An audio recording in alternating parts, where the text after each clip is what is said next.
కేసీఆర్కు నోటీసులు. అది ఆల్రెడీ నిన్న పాత వార్తే కదా.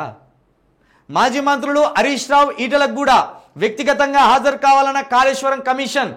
జూన్ 5న కేసీఆర్, జూన్ 6న ఈటల, 9న హరీష్ రావు విచారణ. వారిని విచారించాకే సర్కార్కు పూర్తి రిపోర్ట్ అందజేయాలని కమిషన్ నిర్ణయం. గతంలో విద్యుత్ కమిషన్ విచారణకు హాజరు కాని కేసీఆర్ ఈసారైనా వస్తారా రారా అనే అనుమానాలు. నోటీసుల నేపథ్యంలో కేసీఆర్తో హరీష్ భేటీ, సుదీర్ఘంగా చర్చలు. అయితే ఇక్కడ విద్యుత్తుకు సంబంధించి కమిషన్కి కేసీఆర్ గారు హాజరు కాలేదు. ఇప్పుడు కాళేశ్వరానికి సంబంధించి కూడా కేసీఆర్ గారు హాజరు గారు. అప్పుడు హాజరు కాలే, ఇప్పుడు హాజరు కాలేదనే ఉద్దేశంతో ఒకవేళ ప్రభుత్వం కనుక డేరింగ్ స్టెప్ వేస్తే కేసీఆర్ గారిని ఫామ్ హౌస్ నుండే అరెస్ట్ చేసి తీసుకుపోయి విచారిస్తారు. అదుపులోకి బలవంతంగా అదుపులోకి తీసుకొని ఖచ్చితంగా విచారించే అవకాశం ఉంటుంది. దానికోసమే ప్రస్తుతం ప్రభుత్వం ఆ ఛాన్స్ కోసమే, ఆ అవకాశం కోసమే ఎదురు చూస్తున్నట్టయితే నాకు ఇక్కడ అర్థమవుతుంది.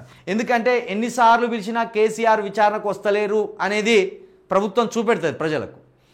ప్రజల ముందు కేసీఆర్ గారిని నిందితుడిగా చూపెడుతుంది ప్రస్తుతం ప్రభుత్వం. ఇగో మేము మర్యాదగా విచారణకు రమ్మని ఆదేశిస్తున్నాం, కానీ కేసీఆర్ గారు దుర్స్థానంతో విచారణకు రావడం లేదు. అందులో భాగంలోనే గతంలో విద్యుత్ కమిషన్కి సంబంధించి విచారణకు కూడా మేము నోటీసులు ఇచ్చినాం, కానీ ఆయన దుర్స్థానంతో ఆయన అప్పుడు కూడా విచారణకు హాజరు కాలేదు.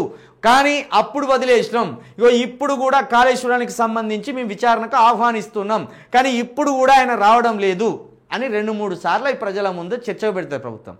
పెట్టిన తర్వాత 3వసారి వేసుకొని పోతారు. అప్పుడు ఏమంటారు అంటే 4 సార్లు నోటీసులు పంపినాం, ఆయన స్పందిస్తలేడు, అందుకే తీసుకొని పోయినాం, విచారించాలి కదా అని చెప్తారు.